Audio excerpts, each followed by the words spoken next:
After recent announcement in September 2022 whereby the US Federal Reserve announced another round of interest hike, the housing mortgage loan interest rate has been rising and spiking to its peak, which increases monthly loan repayment, whereby homeowners are experiencing a sudden increase in monthly mortgage repayments payable per month. Hi everyone, I'm Adrian here from People Property, and today I'm here to touch on property mortgage loan, which is one of the key components when you're buying a property.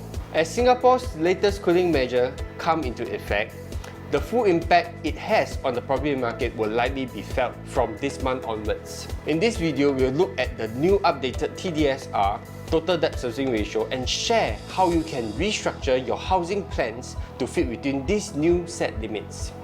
First, what is the new TDSR limit?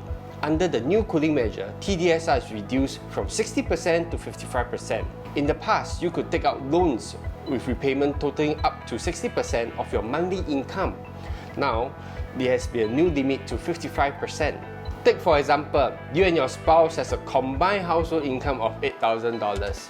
Your total serviceable loan will be up to $4,800 in a monthly repayment under the previous TDSR limits. With the reduced 55% limit, your monthly services debt is now $4,400, which is about $400 lesser. Based on the above example, with a loan tenure of 30 years and no other commitments, you'll be able to borrow $1,068,935 with a TDSR of 60%. However, based on the revised TDSR of 55%, you can only borrow up to $979,857 now. That's a difference of $89,078. How to keep within the 55% TDSR limits?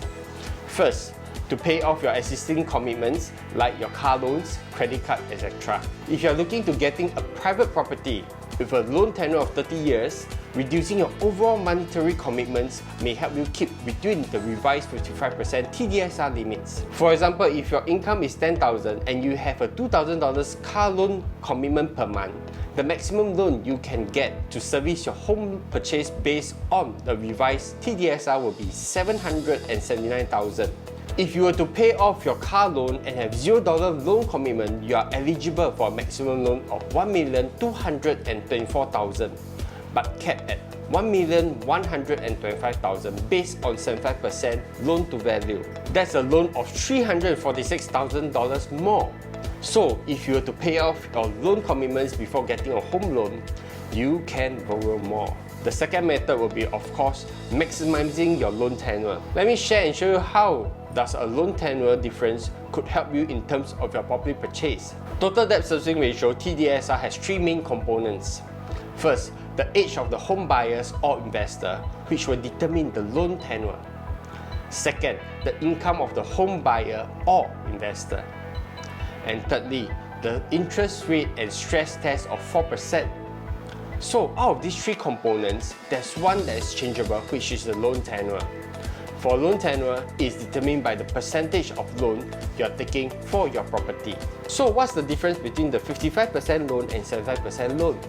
For the 55% loan to value, the minimum cash down payment is 10%, but the maximum loan tenure could be extended for another 5 years. For example, if you are 50 years old now, instead of a 15 years loan tenure, with a 75% loan, you are able to extend the loan tenure to 20 years with a 55% loan. For home buyers and investors who think you can't afford a property that you like, I certainly hope this particular video will be helpful to you.